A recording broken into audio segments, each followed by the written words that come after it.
Hi and welcome back.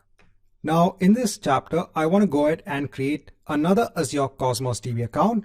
This time I want to go ahead and base the account on the table API. So let me go ahead and create a new resource in Azure. So again, I'll go ahead and search for Cosmos DB. I'll go ahead and choose Azure Cosmos DB and hit on create. So over here, I'll go ahead and choose my resource group. I'll go ahead and give a unique account name. This time I'll go ahead and choose the Azure Table API. So I'll leave all the other settings as they are.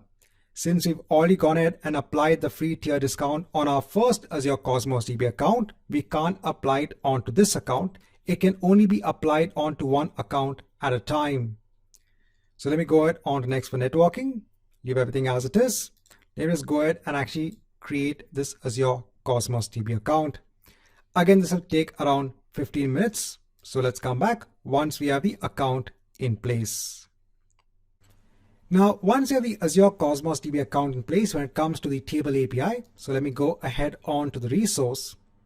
Now over here, if I go on to the Data Explorer, so remember when it came to the SQL API, we had to go ahead and create a database and we had to go ahead and create a container.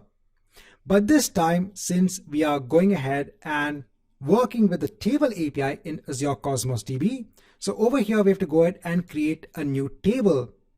And over here you can see that we only have to go ahead and mention the table ID. We don't have to mention any database as such. So all you can see, there is somewhat of a structural difference when it comes to the data that needs to be stored based on the API. But that's where you have the flexibility of Azure Cosmos DB. So you can go ahead and create multiple accounts that are based on different APIs. So over here, let me go ahead and give a name for the table and I'll leave the throughput as it is. Let me go ahead and hit on OK. Now, we've already gone ahead and looked at how to work with tables with Azure storage accounts. And it's similar over here as well. So if you go on to your tables, if you go on to the customer table, again, you have entities. And over here, you can go ahead and add an entity and you have the same concept. You have the partition key and you have the row key. So again, let's say you're going ahead and mapping this as the customer ID. And over here, you're giving, let's say, a customer name. And let's say you're adding another property over here. So let's say it's the city of the customer. You can go ahead and click on add entity.